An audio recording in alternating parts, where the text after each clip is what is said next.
Arizona football today. It is homecoming on the campus of the University of Arizona. Wildcats and Cal Bears, as far as we know, this afternoon at the stadium. Joined as always by Glenn Howell, U of A football class of 1985. Glenn, it's a noon start. Cal is dealing with a whole bunch of COVID issues. This is going to be very interesting from their standpoint.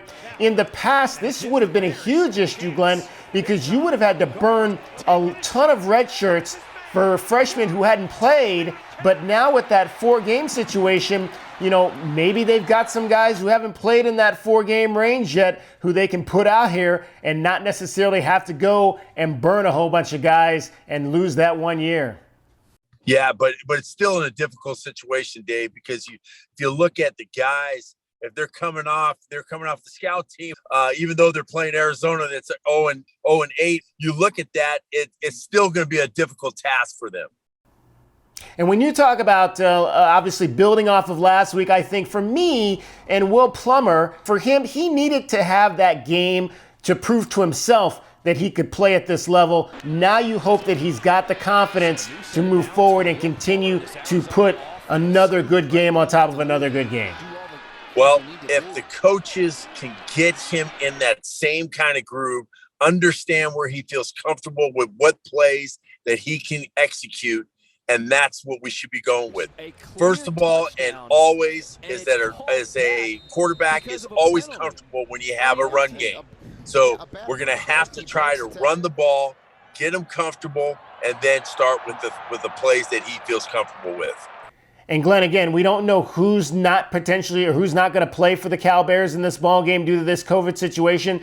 But we know that the Wildcats could potentially be without three key defensive linemen. Keon Bars could miss his third game today. You had Mo Diallo, who went down at the tail end of that USC game last week. He might not play today, as might not Paris Shan. So that's three guys that you don't have potentially against one of the best quarterbacks in the Pac-12 in Cal's Chase Garbers. It's going to be another situation, the next guy up, and that's what we've been doing all season. And we're going to maybe find a star today or maybe not, because that's what we have to be able to do, is that each guy that has an opportunity, another opportunity for another D lineman that we might not even know about, could be able to show up today. And we have to put pressure on on the Cal's quarterback.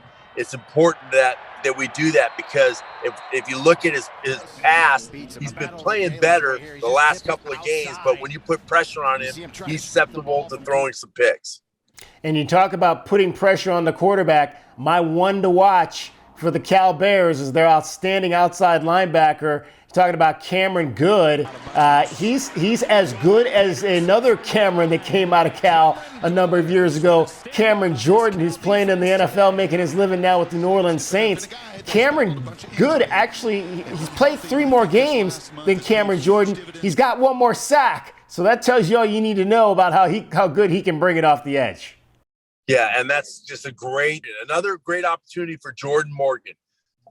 Playing against an NFL caliber type of defensive end and outside linebacker, and it's good for him. It's going to be a great challenge for him, and we're going to have to just step up.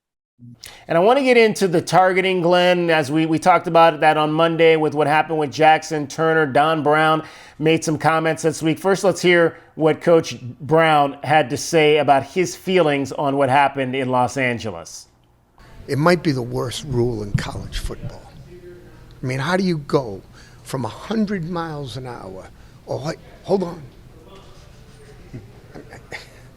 I just don't know how you ask a guy to play hard, play fast. And, want my opinion? I thought he was underneath him. But I'm not the official administering the rule. Looks like he dips that head down and uses the crown of the helmet. Did you look at that did you look at that play and say he did it on purpose? It's an absolute no. The answer is, of course not.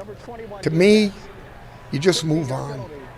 And Glenn, I agree with what he said there. It is the worst rule in college football, no question about that, but it is a rule. And it's a rule designed to keep both offensive players and defensive players safe, and it's a rule that you've got to teach. You have to teach these defensive players how to properly tackle. And what Jackson Turner did in that game last Saturday is not the proper way to do it.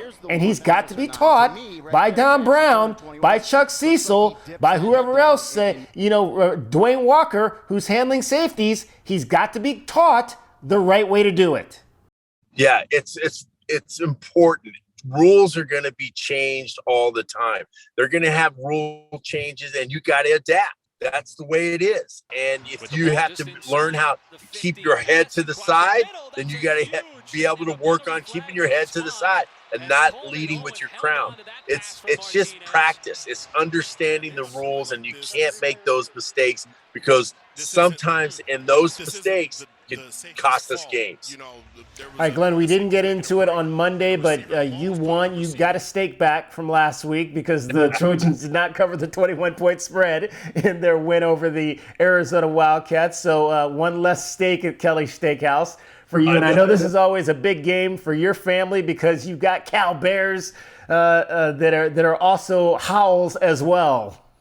Yeah, it's an important game. My brother continually tells me how many games they've won, but they actually haven't won.